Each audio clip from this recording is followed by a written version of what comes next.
दोस्तों, ईरान की जो मौजूदा इस्लामिक सत्ता है, उसको चुनौती देने वाला सबसे प्रमुख चेहरों में से एक नाम लगातार सक्रिय है। यास्मीन एतमाद अमीनी। वो कोई और नहीं है बल्कि ईरान के आखिरी शाह मोहम्मद रजा पहलवी के बेटे और पूर्व क्राउन प्रिंस रजा पहलवी की पत्नी है। जिस शाही परिवार को 1979 की क्रांति के बाद सत्ता से बेदखल करके निर्वासन के लिए धकेल दिया गया, उसी परिवार की बहू अब धीरे धीरे ईरानी हुकूमत के खिलाफ अंतर्राष्ट्रीय मंचों पर लोकतंत्र की पटकथा लिख रही है। तो इस कहानी को समझना जरूरी है कि ये जो बहू है वो कौन है। तो यास्मीन एतेमाद अमीनी और रजा पहलवी की शादी 1986 में हुई थी।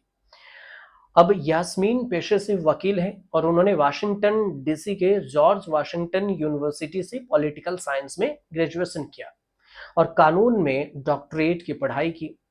उन्होंने बच्चों के अधिकार के लिए कई सालों तक अमेरिका में वकालत भी की है, लेकिन असली पहचान उन्हें तब मिली जब उन्होंने ईरानी बच्चों की मदद के लिए foundation for the children of Iran की स्थापना की।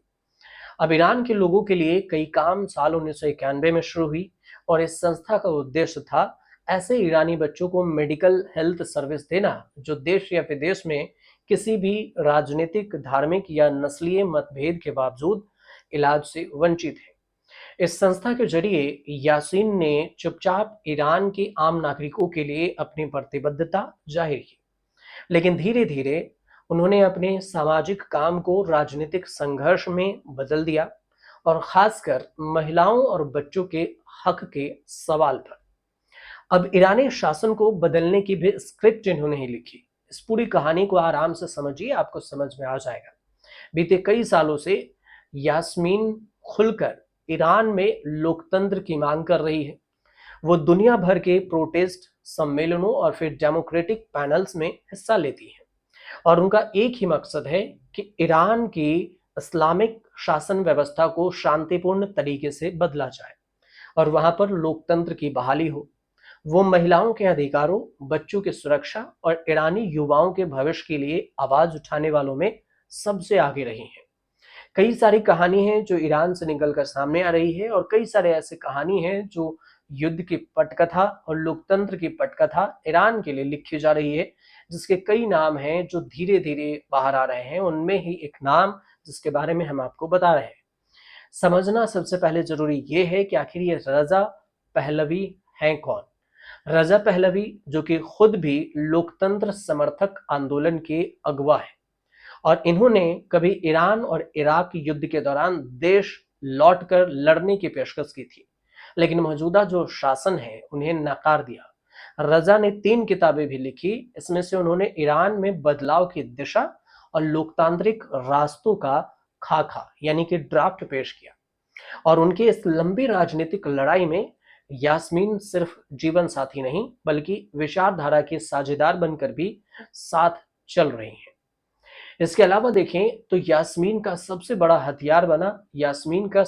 हथियार था कि उनकी सधी हुई लेकिन दृढ़ राजनीतिक शैली, जो कि सीधे किसी पर हमला नहीं करती, लेकिन अपने भाषणों, लेखों और सामाजिक कामों के जरिए मौजूदा ईरानी नेतृत्व को नैतिक चुनौती देती रहती हैं। आयतुल्ला खामेनेई की सत्ता जिस धार्मिक वैधता पर टिकी है, यास्मीन उसी नैरेटिव को चुनौती देती हैं कि धर्म और सत्ता अलग होनी चाहिए और जनता को खुली राय और स्वतंत्रता मिलनी चाहिए। अब स्क्रिप्ट की अहम किरदार यास्मीन है, कैसे वो भी समझिए। आज जब ईरान में विरोध की आवाजें सड़कों से लेकर सोशल मीडिया तक गूंज रही है, यास्मीन का संघर्ष उस आंदोलन की अंतर्राष्ट्रीय धुरी बन चुका है। वो न सिर्फ निर्वासन में रहकर ईरान की जनता की आवाज उठाती है, बल्कि दुनिया को ये बताती है कि सत्ता से निकाले गए लोग भी देश के लिए लड़ सकते हैं, सिर्फ बंदूक से नहीं, विचारों से। और यही वजह है कि खामेनेई की सत्ता को हिलाने वाली इस स्क्रिप्ट की सबसे अहम किरदार बन चुकी है शाह की बहू यास्मीन एतमाद आमीनी। अब सबसे बड़ी बात यह भी है कि ईरान के सबसे ताकतवर नेता हैं खामेनेई बंकर में है और इजराइल के हमलों के डर से एहतियात ईरान की सेना ने उन्हें ऐसा करने के लिए मनाया है। अब इस बीच में खामेनेई ने एक वीडियो संदेश भी जारी किया, संदेश दिया, जिसमें अमेरिका की धमकियों का जवाब देते हुए उन्होंने सरेंडर न करने का ऐलान किया। खामेनेई ने यह भी कहा है कि अगर अमेरिका इस युद्ध में शामिल हुआ तो अंजाम बुरा होगा। खामेनेई के अलावा ईरान फोर्स ने भी उसके परिवार की सिक्योरिटी भी बढ़ा दी है। अब खामेनेई के परिवार की बात करें तो 4 बेटे, 2 बेटियां हैं। इनके पास अरबों रुपए की संपत्ति है। खामेनेई कोई गरीब मिडिल क्लास नहीं है, अरबपति खरबपति है। अब खामेनेई के बेटों के नाम में अगर नाम देखें तो मुस्तफ़ा, मुज्तबा, मसूद और मैसम है, जबकि बेटियों के नाम बोशरा और हुदा है। इनमें मुस्तफ़ा पिता खामेनेई के साथ ही रहते हैं, जबकि मुज्तबा और मसूद बिजनेसमैन। छोटे बेटे मौसम ने इंजीनियरिंग की पढ़ाई की है, और अगर बेटियों की बात की जाए तो हुदा फैशन डिजाइनर है और तेहरान में ही घर में पार्लर चलाती है, जबकि खामेनेई की बड़ी बेटी बोशरा हाउसवाइफ हैं, जिन्होंने खामेनेई के चीफ ऑफ स्टाफ मोहम्मद गोलपाय गानी के बेटे से शादी की है। तो ये पूरी ईरान की जो पटकथा है, एक बहू की कहानी और खामेनेई के परिवार की कहानी हमने आप तक पहुंचाई। अगर आपको अच्छी लगी हो तो हमारे चैनल से जरूर जुड़िए, सब्सक्राइब कीजिए, शेयर कीजिए, कमेंट जरूर कीजिएगा।